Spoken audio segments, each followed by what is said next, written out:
Hello and welcome to a VO's Journey podcast. My name is Anthony Pica, and this show is all about helping the new and upcoming voiceover artists grow their business and sidestep all the crazy things that this guy seems to constantly step on. It is Monday, September 6th. I'm so excited to be doing another podcast. I believe this is episode number 220, if I'm not mistaken. And I am absolutely thrilled to be coming to you and doing this episode today. I've switched around. Not switched around things, but I just kind of launched a different structure with the YouTube channel. We're doing Monday, Tuesdays, Wednesdays, Thursdays, Fridays that have specific days, which I've done in the past, but I'm super excited to be, kind of bringing that same idea here on the podcast. And, I really want to get back into podcasting a lot more. I absolutely love it. Such an amazing community. You all are absolutely fantastic. And, I love doing these and getting feedback from you all. And thank you so much for all your support. But today we're definitely going to be diving into some news as well as voice acting and specifically storytelling. Now, I want to talk about storytelling today. And we'll get into some specifics on how you can be a better storyteller, which is all of our jobs as voice actors. All right, let's do it. This is VO's Journey.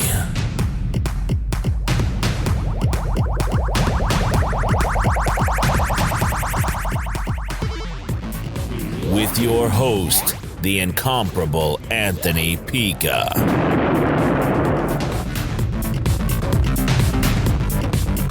All right, so it is, like I said, wonderful to be coming back to you guys, and we have some incredible things going on. Real quick, before we get into voice acting and storytelling, I want to talk to you guys about what's been going on in a VO's journey and everything that's been happening. It's been absolutely fantastic. So, we launched the VO's Journey Elite Academy, and that's been unbelievable. I think we now have 138 members. It's absolutely wonderful. We're meeting Monday, Tuesday, Wednesday, Thursday nights, and we have Monday Night Live. That's with Susan Fouché, and she's doing voice acting. We've got Tech Production Tuesdays. That's with Don and Donnie Barnes. I'm doing Marketing Wednesdays. And then we have Business Systems Accountability with Angela Clark on Thursdays. Absolutely loving it. Of course, all of those are recorded and archived, and they're doing fantastic. Last week was wonderful.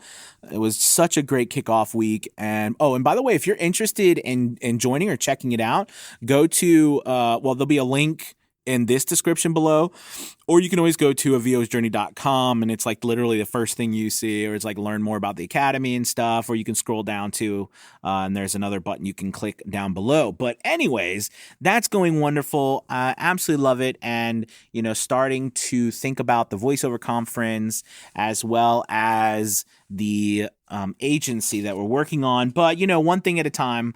I realize I've been trying to do a lot at once. And, one thing that's been going on too, though, on the side is that, I've been trying to manage, the change with my wife coming home from her job. So she's now at home full time, which is absolutely wonderful. However, we spent no time and we started a horse business.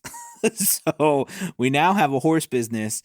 It's very small at the moment. And, we are just working on that. So she's been working nonstop on that. So she kind of, went from one thing right into the other thing, but it's so wonderful. And then the kids have been going back to school, as I'm sure for everybody, that's been crazy. It's been great having them back in school, actually. That's been wonderful. But, other than that, things have been moving forward and trying to continue to launch this academy off the ground. And one thing that's also happened too, on top of that, is my voice acting. I've been working with a lot more voiceover students recently and getting a lot more mentorship students, which has been wonderful. It's a blessing.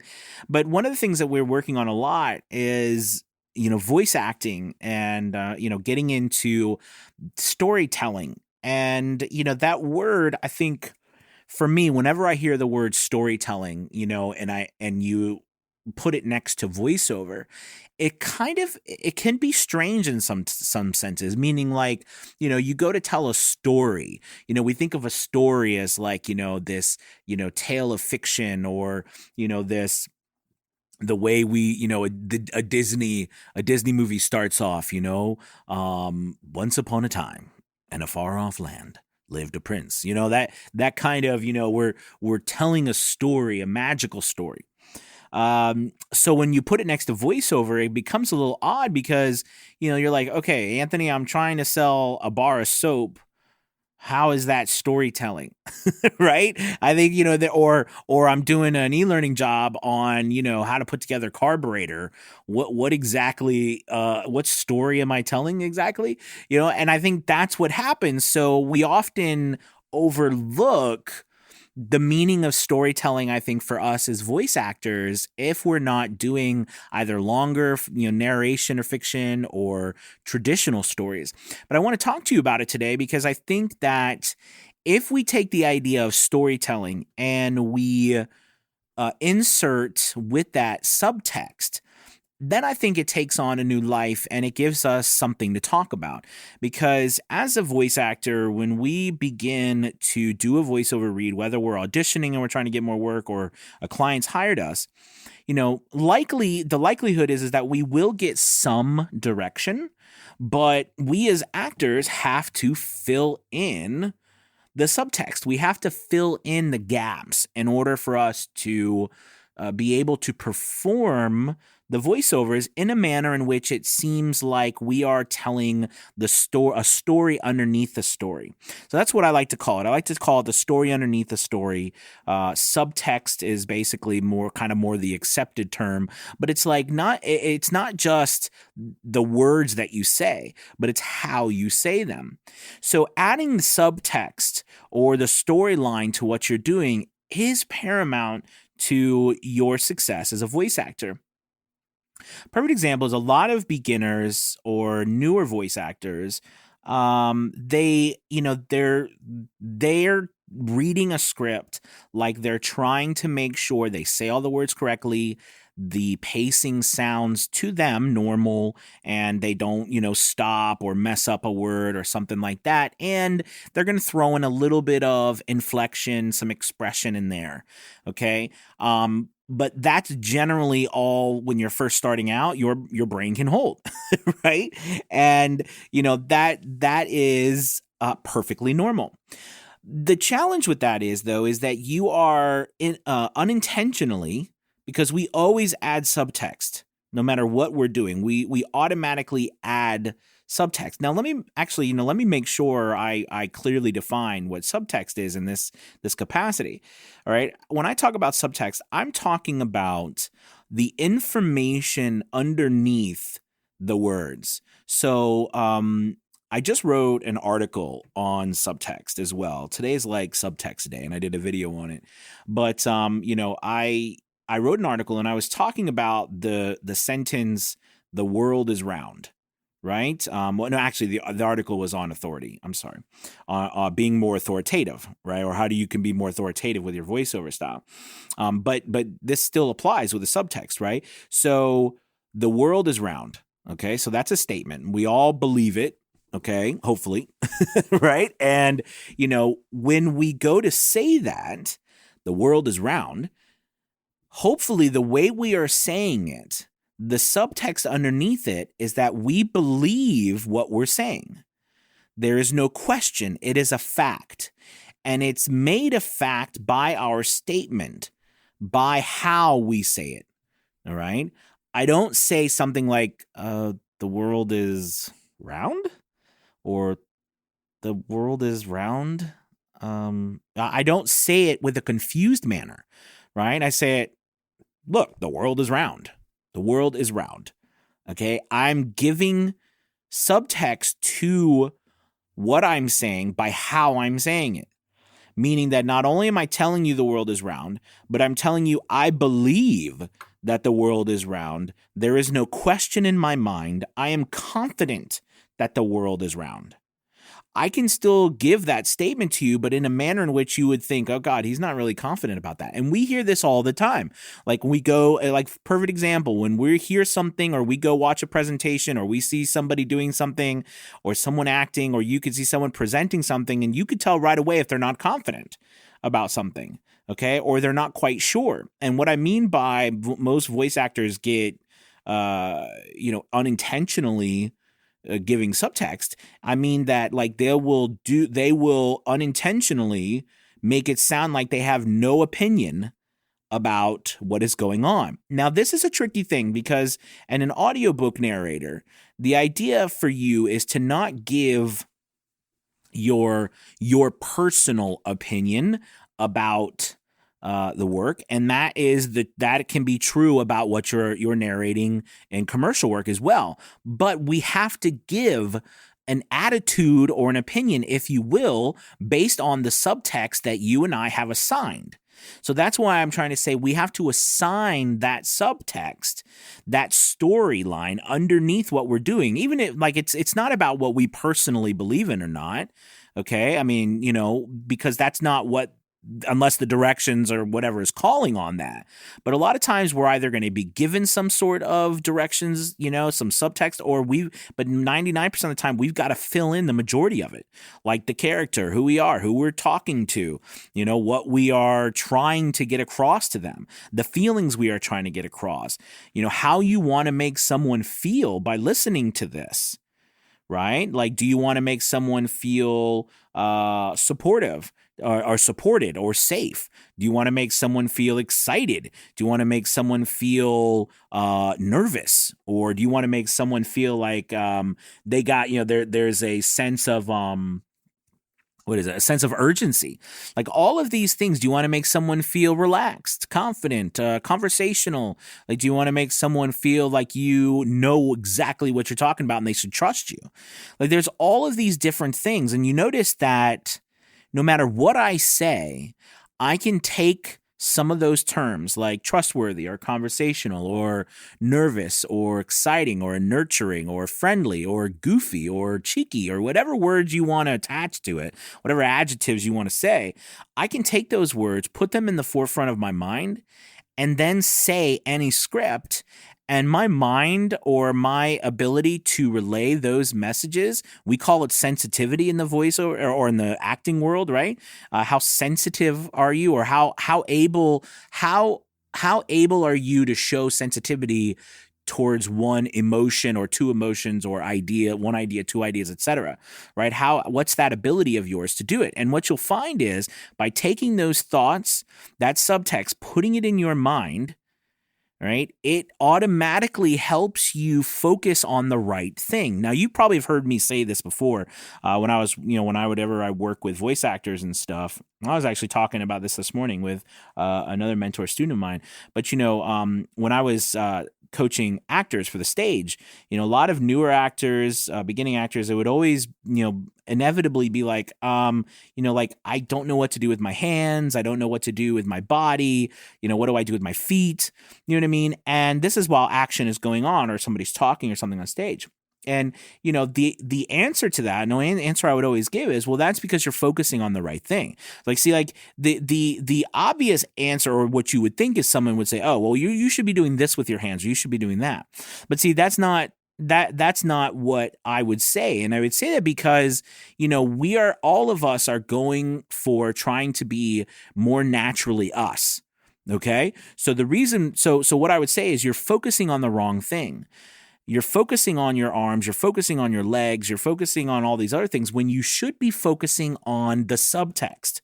What is happening right now, how you should be feeling about it, right? You should be feeling frustrated or upset or happy, or, what's going on? Are you reacting to what's happening? Now, we as voice actors, right, we are more, so delivering a message 9 times out of 10, we're not seeing anything to react to.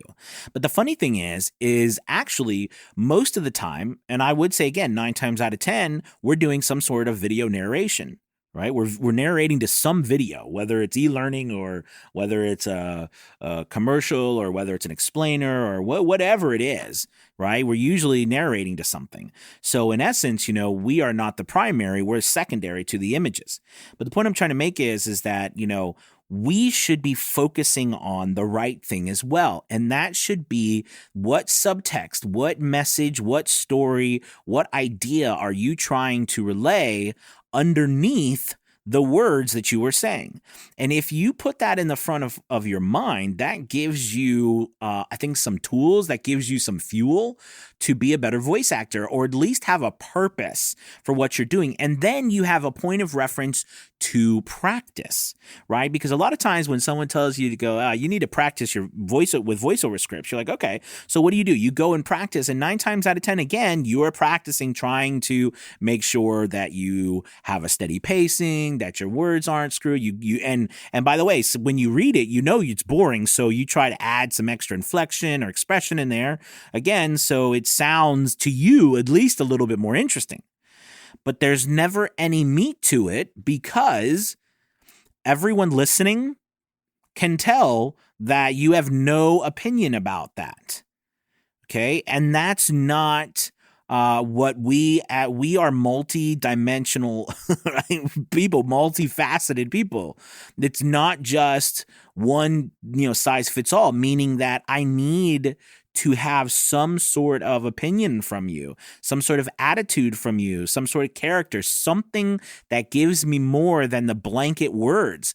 Because, and I've done it before, but you can say I love you a whole bunch of different ways and they can mean many different things, because I could say, hey, I love you, or I can say, I love you.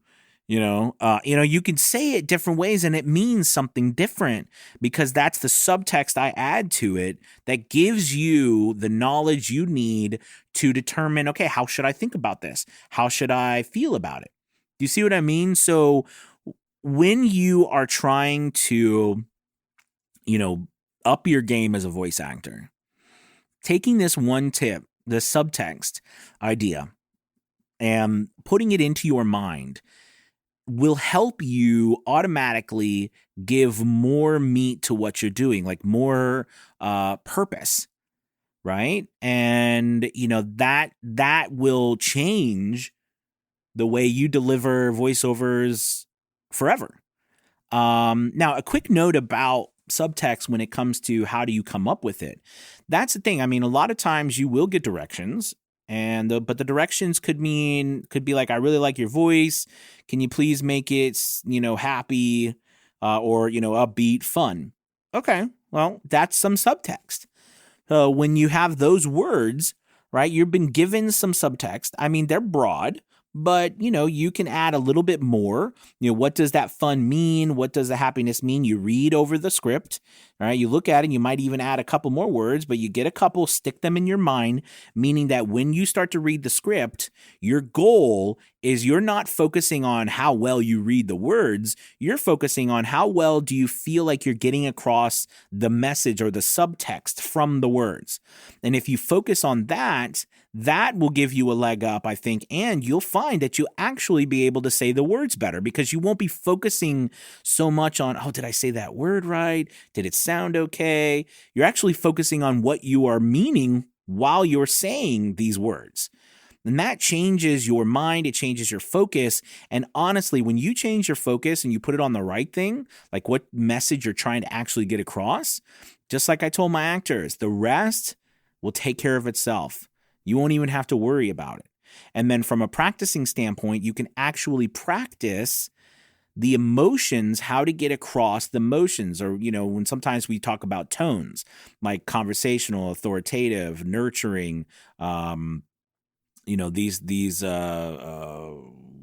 intimate, different types of style or tones, right? Calming, these things, and you can practice those now. And it's the tones that you're practicing. It's not how well you're reading the script, okay? Because you're practicing the message that you're trying to get across. That's a lot more important than how well you say the words, because we all know how to read. And even if you're in one of those positions like I was when I started, it took me like a year and a half to really get comfortable reading out loud, which is crazy to me because, again, I always spoke. I mean, I taught. And, I've been in front of thousands of people as an actor on stage, but I never read like verbatim words off a script. You know what I mean? I had always memorized it. I'd practice it, or I'd improv. But I had to. And then what I realized going forward was after that year and a half, I realized that I was so focused on just being able to read the words that I wasn't thinking about what I was trying to say from the words. Okay. Now, in long form narration, like in audiobooks and stuff, this can be, it's the same thing, though, the way you say it, right? Because every narrator in an audiobook is a character. All right. It's a character, whether it's first person, third person, whatever. There's characters in the book, but then the narrator is a character, too. And the way you narrate the story, how you say or how you act as the narrator also gives the listener how they should approach the book and the style. I always say, people are always like, hey, Anthony, when I'm doing a woman's voice or I'm doing a man's voice, and I'm the opposite sex, how do I go about doing that style? Right. And I always tell them, well, listen, what type of book, what is the book about? Is the book a farce? Or is it like a mystery? Is it supposed to be silly and goofy? Right. Because that and you can also call it context, all right, like the context of the book, but the subtext meaning like, what are we trying to say by the way you're telling the story, how you're saying it? Are you trying to make me feel like this is a serious thriller? This is a silly, goofy one. And if you're trying to make me feel one way or the other, it's going to determine whether you use some, silly high-pitched voice or something like dumb, or, you change, maybe just make your voice a little bit more breathier, you know what I mean, as a female voice or a male voice instead of going, I'm being a male now. Do you know what I mean? You can just, give it a little bit more of less breathiness or staccato. You can change your voice. Or you can change the way or how you talk, not necessarily how the pitches are. But if you're doing a farce or you're doing something silly, you're going to want to like change all that and be way over the top, because we are trying to tell people this is a big over the top joke farce type of thing. So we want you to take it that way. Even though the material might be serious, we want you to take it in that lighthearted manner. Do you see what I'm saying? And that's subtext. That's the way, that's how you are saying it tells me. And again, this goes back to us thinking about when we're, as a voice actor, it's our job to also not only relay the words, but also the opinion or the thoughts or the ideas that we, our character, which we are either given by someone or we make up, feels about what we are saying. Okay, not our personal thoughts, our actual thoughts, but what were the directions or the subtext that we've given that particular job. Okay, I hope this makes sense, and I'd love for your feedback. I know it's difficult here, but if you're interested, join. If you haven't joined our Facebook group yet, over at A VO's Journey on Facebook, we'd love to have you there. And you can always check out the Academy. These are some of the things that we go over in the Academy every week. It's at VO's Journey Elite Academy. There'll be a link below, and you can also check it out on avosjourney.com. But I really want to thank you guys for listening today and really give this a shot. When you do a voiceover, assign a couple of adjectives and put those adjectives describing the way you want people to feel, all right, at the end of what you're saying or when you're saying it. Put those in the front of your mind. And what you'll find out too is that some scripts have multiple ones. They have different ways they want you to feel throughout different parts of it. Right? Because the story progresses. And this is exactly what storytelling is about. No matter whether it's building a carburetor, like if I'm building a carburetor, what story, how do I want you to feel about this? Like, do I want you to feel that this is interesting? This is something more than just building a carburetor, what we care about the work we do, right? Or these parts are extremely important. Okay, you can't miss this. Like, or you don't really care. We don't really care about whether you got the carburetor or not. I don't care. You just got to put like this piece goes there, and you attach that, right? Like, you see what I mean? Like, all of a sudden you get a different feeling for what we're talking about based on how I was saying it. Okay. And the best way to do that is what you focus on. All right, you guys, thank you so much for listening. As always, you are amazing. And I will try to be coming back with a lot more podcasts, hopefully more closer to daily, at least for 4 to 5 times a week. That's my goal. Okay. So we got to get back on the horse, as it were, with podcasts. Thank you guys so much for listening. I will talk to you soon. Peace.